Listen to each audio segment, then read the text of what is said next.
Saya Muslim dulunya, dulu, bukan sekarang, dulu. Saya santri. Sebagai bukti bahwa saya dulunya seorang Muslim, saya akan membacakan sebuah hadis rukun Islam dan rukun iman yang mana orang Muslim pun tidak hafal. Banyak yang nggak hafal, maaf.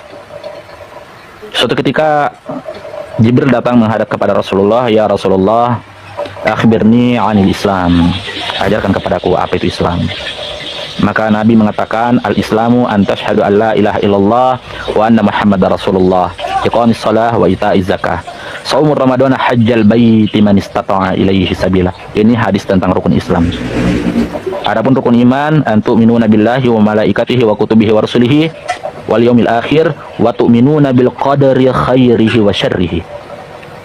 Ini bukti bahwa saya bukan Muslim abal-abal dulunya, teman-teman. Dan saya perkenalkan, nama baptis saya Daniel. Ya, Bapak, Ibu, dan Saudara yang dikasihi oleh Tuhan, seperti yang kita sudah dengar di dalam cuplikan video di awal, bahwa Daniel ini bukanlah seorang Kristen tulen, melainkan seorang Muslim sejati dan bahkan pernah mondok. Ya, tadi kita sudah dengar dalam ucapan-ucapan kata-kata atau bacaan-bacaan Al-Quran, ya, dia sangat fasih sekali, dan bahkan tuduhan-tuduhan itu pun juga tidak terbantahkan, ya. Tuduhan-tuduhan itu tuduhan-tuduhan yang sudah disampaikan tadi terbantahkan semua, di mana dia dituduh bahwa dia adalah Kristen yang menyamar menjadi Islam dengan tujuan untuk mempelajari Islam atau belajar Islamologi dengan tujuan ya untuk, ya tahulah Bapak Ibu, kalau seseorang dituduh untuk pelajari Islamologi ya pasti kita paham lah. Nah, di sini Daniel ini atau Murtadin ini dia bantah semua tuduhan-tuduhan itu, dan ia membuktikan bahwa dia memang dari awal adalah orang Islam dan dia juga pernah menjadi santri atau masuk pondok pesantren. Nah, untuk itu Bapak Ibu, untuk mengetahui lebih lanjut kesaksiannya, saya mengajak kita semua untuk melihat satu cuplikan lanjutan ini sampai selesai, dan saya berharap Bapak Ibu jangan skip dan nonton sampai selesai supaya kita mendapatkan inti dari kesaksiannya dan alasan-alasan mengapa ia tinggalkan Islam. Oke Bapak Ibu, mari kita saksikan cuplikan berikut ini di cuplikannya.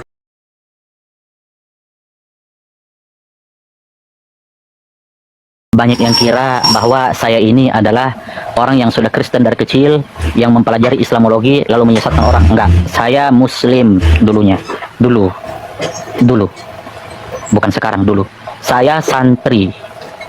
Sebagai bukti bahwa saya dulunya seorang Muslim, saya akan membacakan sebuah hadis rukun Islam dan rukun iman yang mana orang Muslim pun tidak hafal. Banyak yang nggak hafal, maaf.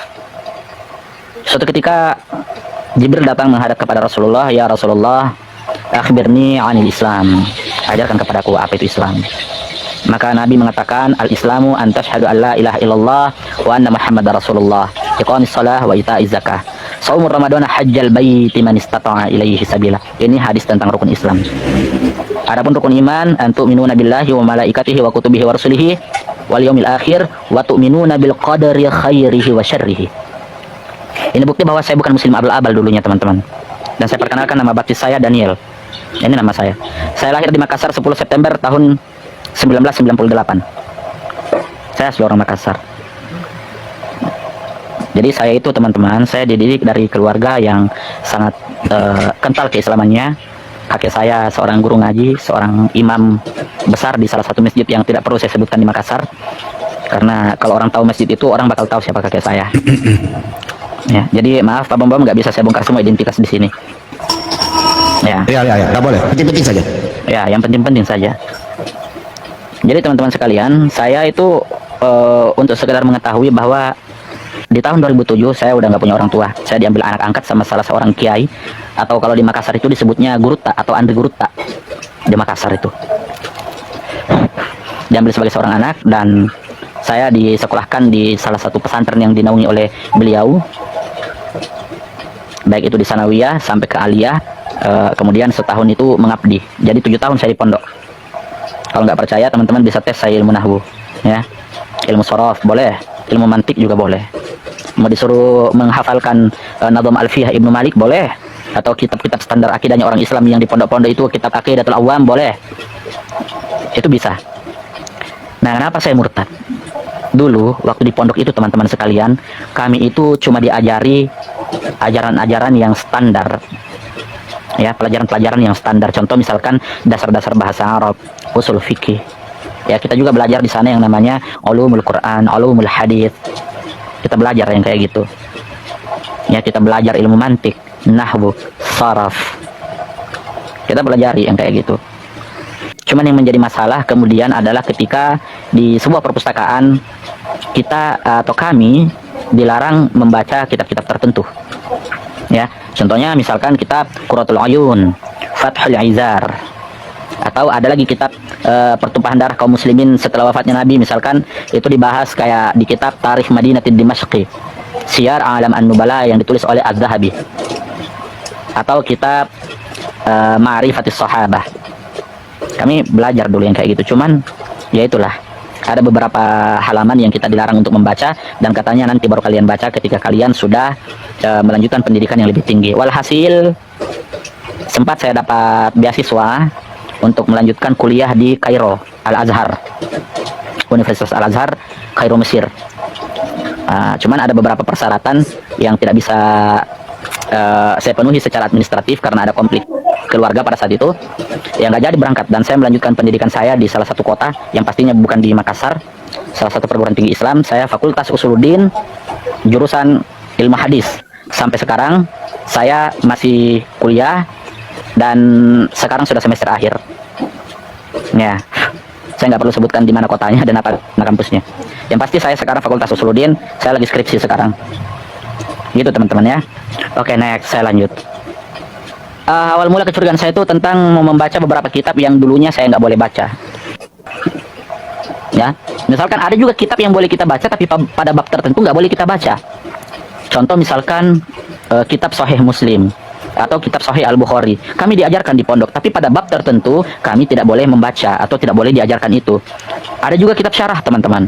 Misalkan syarahnya Sahih Al-Bukhari itu yang paling terkenal atau yang paling mutabar atau yang paling otoritatif, ada namanya kitab Fathul Bari Bisyarhi Sahih Al-Bukhari.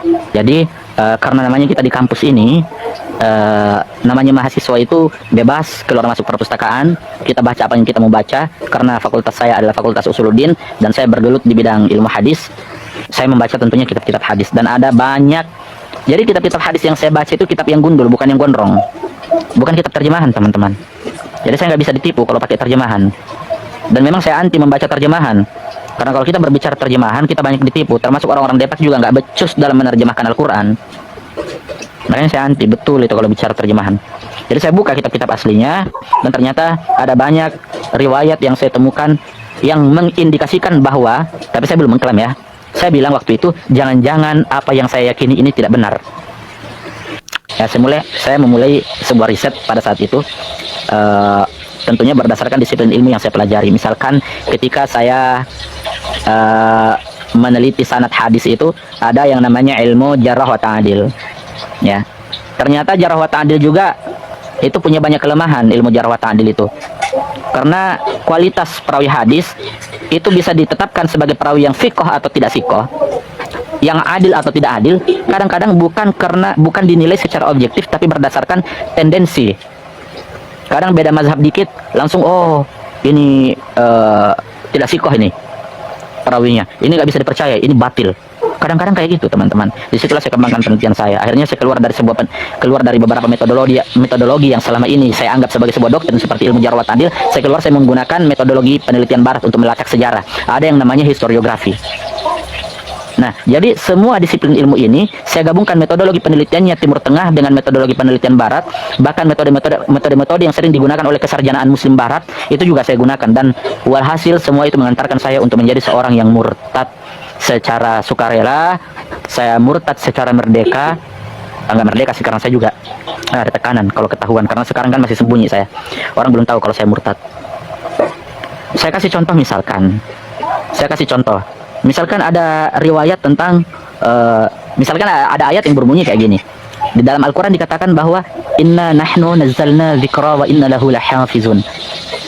Kami menurunkan Al-Quran, kami pula yang menjaga. Tapi fakta yang tertulis di dalam kitab-kitab hadis bahwa Al-Quran ternyata tidak terjaga. Ada ayat yang diturunkan menyusui pria dewasa 10 kali, lalu didiskon atau dinasah, dibatalkan hukum itu menjadi 5 kali, dan ketika wafatnya Nabi itu masih dibaca dan hari ini tidak terbaca. Artinya klaim bahwa Al-Quran itu dijaga tidak bisa kita memvalidasi secara akademis, secara ilmiah. Apalagi kalau kita menggunakan kajian bedah pustaka, itu nggak bisa terkonfirmasi teman-teman, karena nggak sesuai fakta. Itu satu. Terus belum lagi riwayat-riwayat tentang ini kebetulan yang saya teliti adalah riwayat-riwayat dari ulama-ulama Ahlus Sunnah wal Jamaah. Karena Ahlus Sunnah wal Jamaah ini adalah mazhab yang terbesar dan yang paling otoritatif di seluruh dunia. Dan saya juga adalah seorang Ahlus Sunnah waktu itu. Otomatis yang saya teliti adalah kitab-kitab Ahlus Sunnah karena itulah yang paling terkenal. Di riwayat-riwayat Ahlus Sunnah wal Jamaah banyak menggambarkan akhlak Nabi yang, maaf ya, saya nggak bilang bahwa akhlak Nabi ini buruk, tapi kitab-kitab itu menggambarkan akhlak Nabi buruk. Buruk banget. Disuruh nikah sampai 4 kali, ternyata dalam riwayat itu istrinya 11 orang. Untuk seluruh kaum muslimin dan muslimat, mukmin wal mukminat yang mendengarkan kesaksian saya, sebelumnya saya minta maaf, saya tidak menista di sini. Saya nggak menista, tapi saya berbicara secara ilmiah berdasarkan penelitian saya. Saya meneliti. Saya murtad karena saya meneliti, bukan karena mimpi. Mimpi didatangi Bunda Maria lah, Tuhan Yesus lah, no. Meskipun pernah itu terjadi, tapi saya nggak bisa kayak gitu. Saya harus menguji.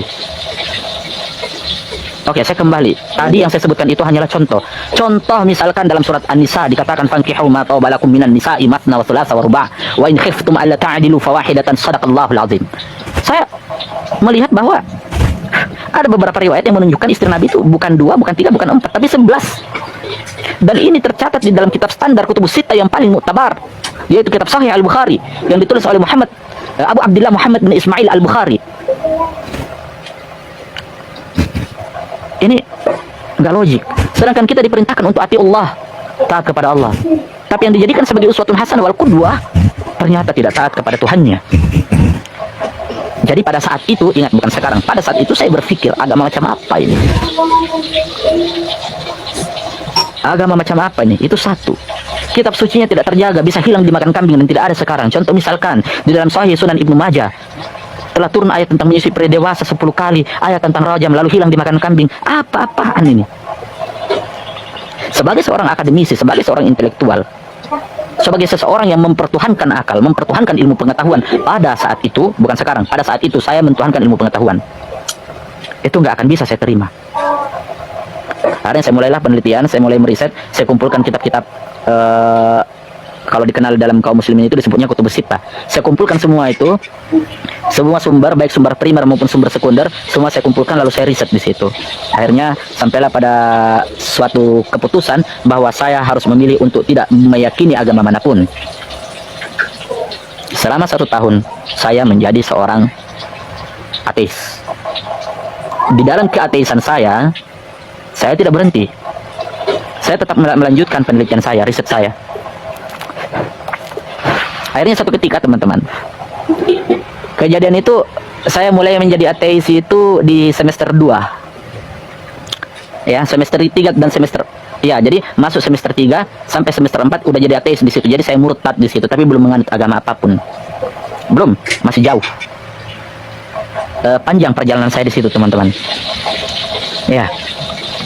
Akhirnya saya didatangi oleh orang yang dekat banget sama saya, bukan pacar ya, karena laki-laki. Dekat banget sama saya. Dia suruh saya untuk kembali meriset agar kembali kepada Al-Quran. Ya, kembali kepada Al-Quran. Baik, saya kembali meriset Al-Quran. Setelah saya meriset pada saat itu, saya ketemu dengan beberapa ayat. Ya. Jadi misalkan di dalam Al-Quran surat Ali Imran, ya, surat Ali Imran ini ayatnya 45 teman-teman. Pernah saya sampai kepada ayat itu karena saya meneliti Al-Quran ini bukan setengah-setengah, ini dari ayat per ayat, dari surat per surat.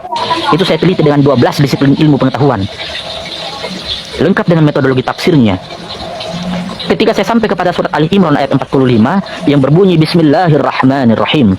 Wa idh qalatil malaikatu ya Maryam innallaha yubashshiruki bikalimatin minhu ismuhul Masihu Isa bin Maryam.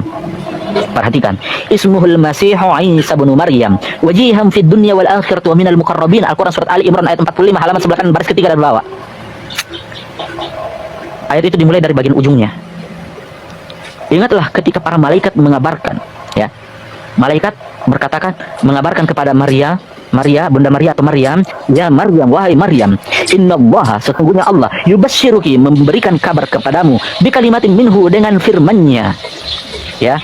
Ini pakai domir huwa. Hu di sini khitabnya kembali kepada firman yang berbunyi kalimatin. Siapa nama firman ini? Ismuhu, namanya, ya. Hu-nya di sini kembali kepada firman. Ismuhul Masih Isa bin Maryam. Dia bernama Al-Masih bin Maryam. Wajihan fid dunya wal akhirati wa minal muqarrabin. Dia terdepan di dunia dan di akhirat. Dalam kata lain, wajihan 'indallah. Saya berpikir bahwa sang Rasul akhir zaman yang bergelar Khatamun Nabiyyin, Sayyidul Anbiya'i wal Mursalin, Muhammadinil Mustafa, Nabi akhir zaman pun tidak bergelar, nggak disebutkan wajihan fid dunya wal akhirah. Saya di situ mulai mempertajam penelitian saya. Saya mau cari di mana ujung pencarian saya dari ayat ini. Itu saya kejar betul itu. Sampai sampai pada suatu ketika saya sampai kepada Al-Quran surat Al-Maidah ayat 44. Ini beruntun ini. Ya, ini dalam kondisi saya ateis.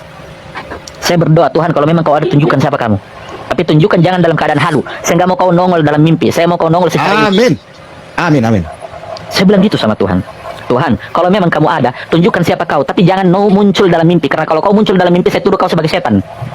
Meskipun kau mengaku sebagai Allah, kau mengaku sebagai Muhammad, kau mengaku sebagai Tuhan Yesus, sebagai Buddha, sebagai Bunda Maria, kau datang sebagai Siddhartha Gautama, akan saya teriaki kau setan kalau kau datang dalam mimpi. Jangan kau datang dalam mimpi. Kau muncul dalam wujud interpretasi tafsir, muncullah dalam wujud interpretasi penelitian, muncullah secara ilmiah. Itu doa saya kepada Tuhan.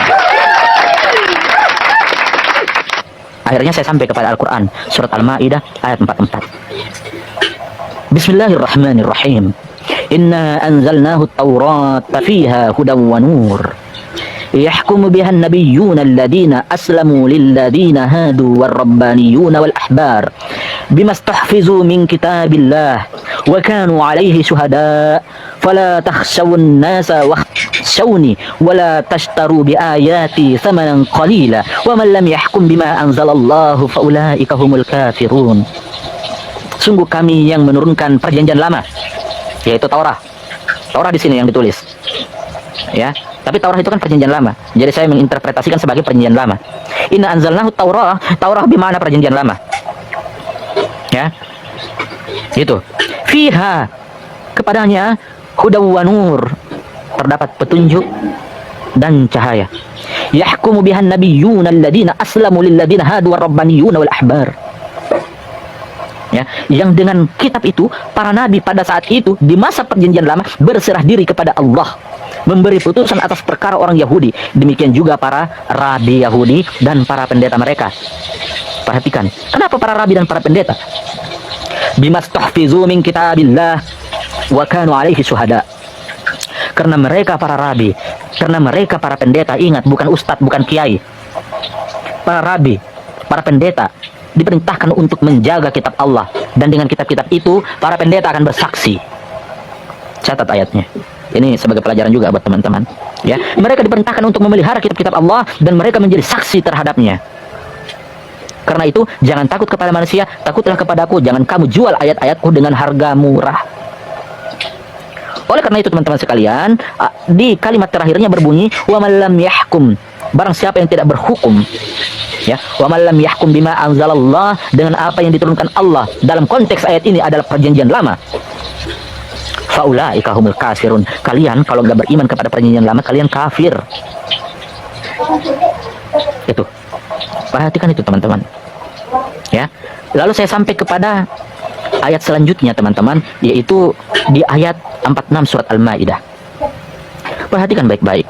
Wa qaffayna ala atharihim bi'isa bani Maryam musaddiqan lima baina yadayhi minat Taurah wa atainahu al-injila fihi hudaw wa nur wa musaddiqan lima baina yadayhi minat Taurati wa hudaw wa mau'izatan lil muttaqin.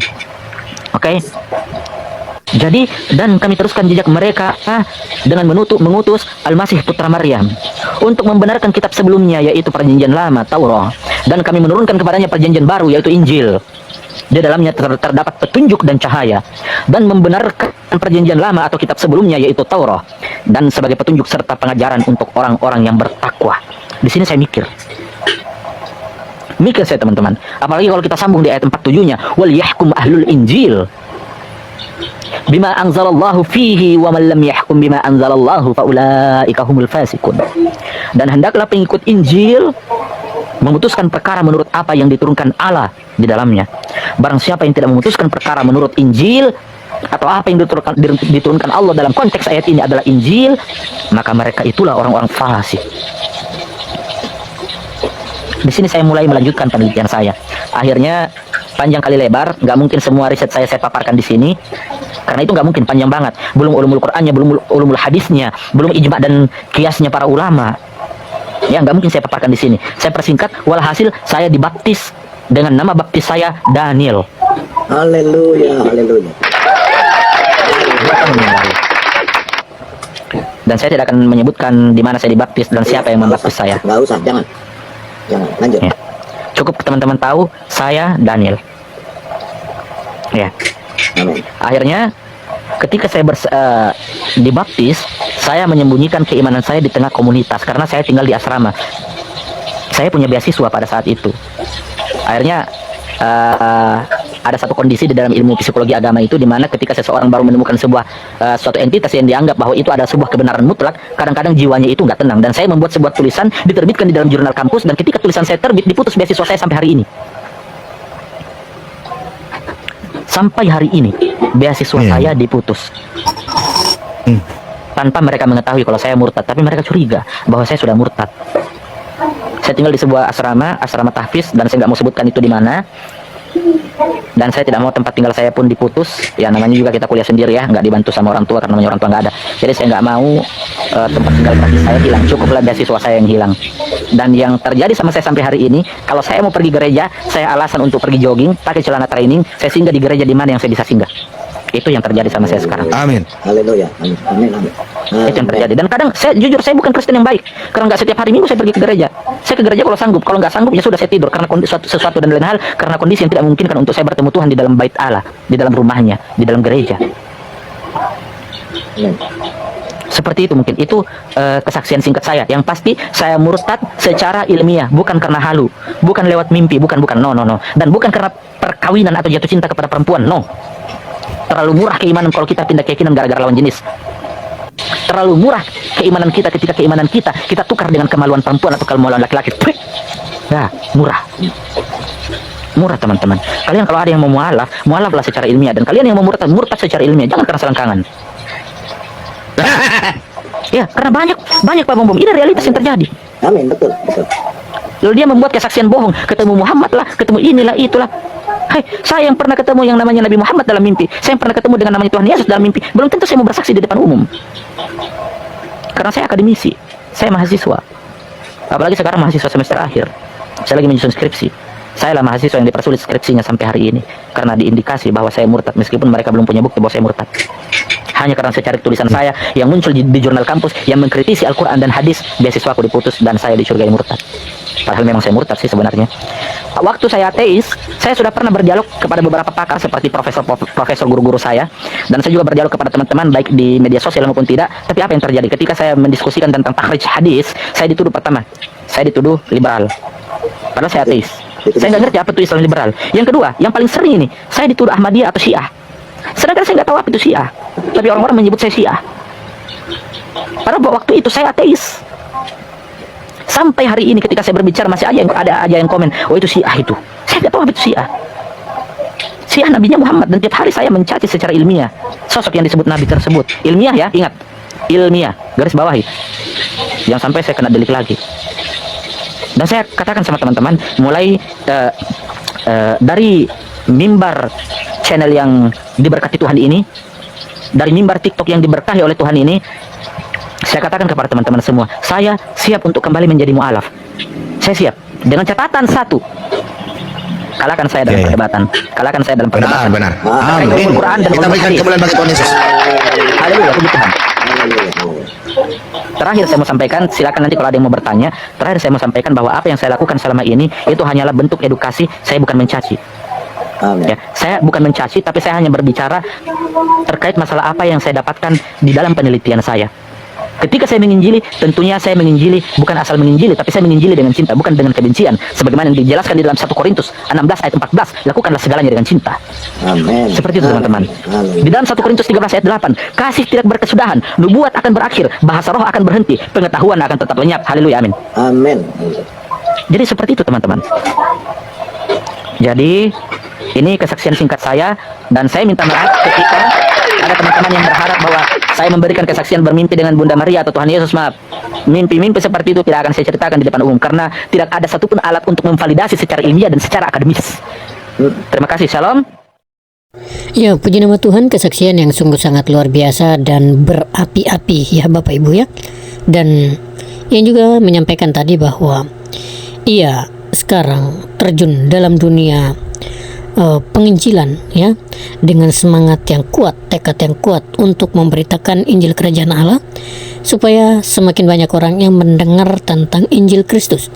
Dan tentunya dia juga mempunyai media sosial ya Bapak Ibu ya, untuk melalui media-media sosial juga ia aktif untuk memberitakan kabar keselamatan. Dan saya pikir melalui media sosial ini ya, sangat efektif juga untuk memberitakan kabar baik, supaya mereka yang tidak terjangkau bisa terjangkau melalui media-media sosial, baik itu Facebook, TikTok, YouTube, dan lain sebagainya. Maka karena itu Bapak Ibu Saudara, saya sangat berharap juga bahwa ketika Bapak Ibu dan Saudara-saudara menonton cuplikan-cuplikan video kesaksian para murtadin di dalam channel ini, saya berharap bahwa Bapak Ibu Saudara juga men-share ke media-media sosial Bapak Ibu, supaya melalui itu semua banyak orang yang mendengar kabar keselamatan. Ya, selain Bapak Ibu diberkati dari kesaksian-kesaksian mereka, Bapak Ibu juga memberkati orang lain melalui Bapak Ibu ketika men-share video-video ini ke berbagai media sosial teman-teman. Oke, itu saja dari saya. Kiranya Tuhan Yesus memberkati kita semua. Salam damai sejahtera. Shalom.